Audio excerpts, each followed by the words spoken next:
Price be to Jesus Christ and blessed Virgin Mary. Welcome back to building Catholic gentleman. എൻ്റെ പ്രിയപ്പെട്ട യുവജനങ്ങളെ, നിങ്ങളൊരു പക്ഷേ ഡിപ്രഷനിലൂടെ കടന്നു പോകുന്ന വ്യക്തികളായിരിക്കാം, ജീവിതത്തിൽ ഒന്നും ആയിട്ടില്ല എന്ന് ചിന്തിക്കുന്ന വ്യക്തികളായിരിക്കാം. എന്ത് തന്നെ ആയിക്കൊള്ളട്ടെ, നമ്മുടെ ദൈവത്തെ വിളിക്കുന്നൊരു പേരുണ്ട്, ഗോഡ് ഓഫ് സെക്കൻഡ് ചാൻസ്. രണ്ടാമത് ഒരവസരം തരുന്ന ദൈവം. രണ്ടാമത് മാത്രമല്ല, 200, 300, 2000 ദൈവം തരും.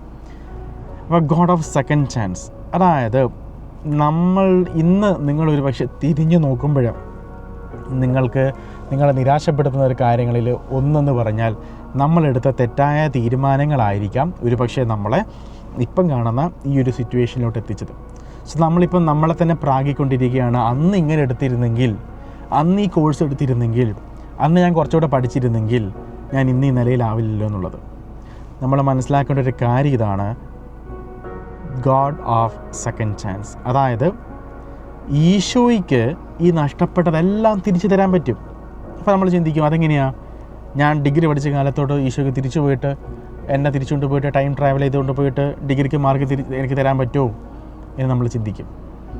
പക്ഷെ ഞാൻ പറയുന്നു, ദൈവത്തിന് നമ്മളായിരിക്കുന്ന സിറ്റുവേഷനെ മാറ്റാൻ പറ്റും എന്നുള്ളതാണ്. ആന്തരിക സൗഖ്യ ധ്യാനത്തിൽ അത് സംഭവിക്കുന്നത്.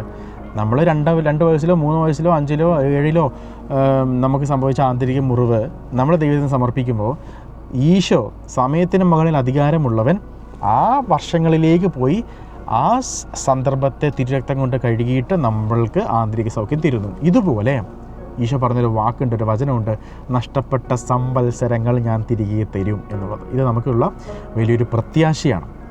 അപ്പോൾ നമ്മൾ എന്താണ് ചെയ്യേണ്ടത്? നമ്മൾ ചെയ്തു പോയ തെറ്റ് അക്സെപ്റ്റ് ചെയ്യുക, അത് കുമ്പസാരത്തിൽ ഏറ്റു പറയുക. ഉഴപ്പിയിട്ടാണെങ്കിൽ ഉഴപ്പിയിട്ട് ഞാൻ ഈ അവസ്ഥയിലെത്തി, പഠിക്കേണ്ട സമയത്ത് പഠിച്ചില്ല, അല്ലെങ്കിൽ ഞാൻ ജഡിക പാപം ചെയ്തുകൊണ്ടുപോയി, എൻ്റെ സിറ്റുവേഷൻ ഇങ്ങനെയായി എന്ന് അക്സെപ്റ്റ് ചെയ്ത് കുമ്പസാരത്തിൽ ഏറ്റു പറഞ്ഞ് വ്യക്തിപരമായിട്ട് നമ്മൾ ഈശോയോട് കുമ്പസാരം കഴിഞ്ഞിട്ട് ഈശോയോട് നമ്മൾ സംസാരിക്കുക. മനസ്താപ പ്രകരണം ഒരു ഒഫീഷ്യൽ പ്രാർത്ഥനയാണ്. അത് കഴിഞ്ഞിട്ട് നമ്മുടെ സംസാര രീതിയിൽ ഒരു ഒഫീഷ്യാലിറ്റി ഒന്നും ഇല്ലാതെ നമ്മൾ സംസാരിക്കുക. ഈശോ തെറ്റുപറ്റിപ്പോയി, തമ്പുരാൻ ഇങ്ങനെ ആയിപ്പോയി, ഇപ്പോൾ ഈ അവസ്ഥയിലായി, എൻ്റെ കൂടെ പഠിച്ച പിള്ളേർക്കെല്ലാം ജോലി കിട്ടി, അവർ കല്യാണം കഴിച്ചു, ഞാൻ ഈ അവസ്ഥയിലാണ്, എൻ്റെ പാപം കാരണമാണെന്ന് എനിക്കറിയാം എന്ന് ഈശോയോട് പറഞ്ഞിട്ട് നമ്മൾ എന്ത് ചെയ്യണമെന്നറിയോ?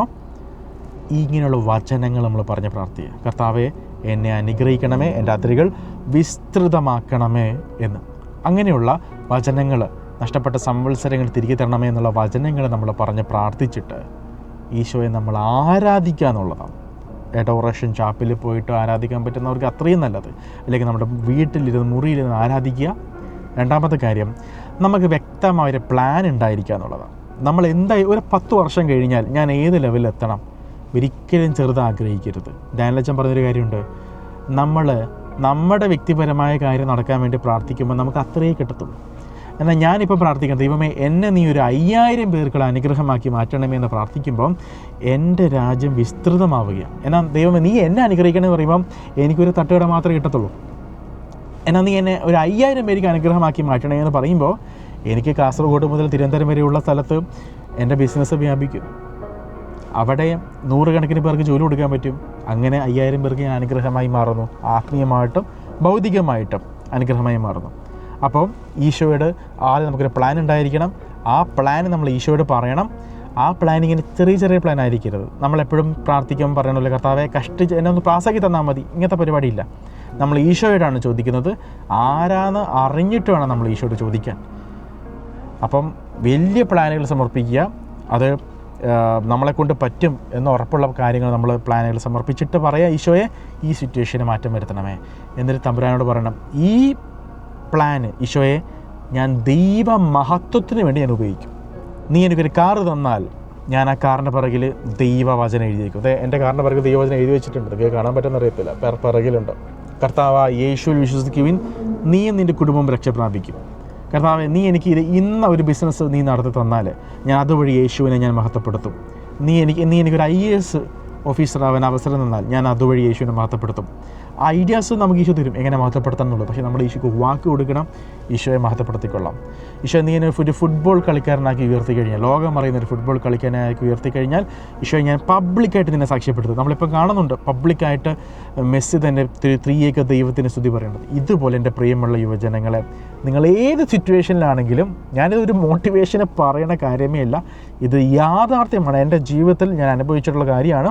അത് ഞാൻ പിന്നീട് സാക്ഷ്യം പറയണതായിരിക്കും. അപ്പം നമ്മുടെ ഏത് സിറ്റുവേഷനിലാണെങ്കിലും ഈശോയോട് പറയുക, നമ്മൾ തെറ്റ് അക്സെപ്റ്റ് ചെയ്യുക, ഈശോയുടെ കാര്യം പറയുക, നമ്മുടെ മാസ്റ്റർ പ്ലാൻ നമ്മൾ വെക്കുക, എന്നിട്ട് ഈശോയുടെ ബ്ലെസ്സിങ് വാങ്ങിക്കുക, ഈശോയെ ആരാധിക്കുക, വെയിറ്റ് ചെയ്യുക. തമ്പുരാൻ പദ്ധതികൾ, കാര്യങ്ങൾ നമുക്ക് വേണ്ടി തുറന്നു തരും. അതിൽ യാതൊരുവിധ സംശയമില്ല. അതുകൊണ്ട് ഈശോ എല്ലാവരും സമൃദ്ധമായിട്ട് അനുഗ്രഹിക്കട്ടെ. വിവാ ക്രിസ്റ്റോറെ.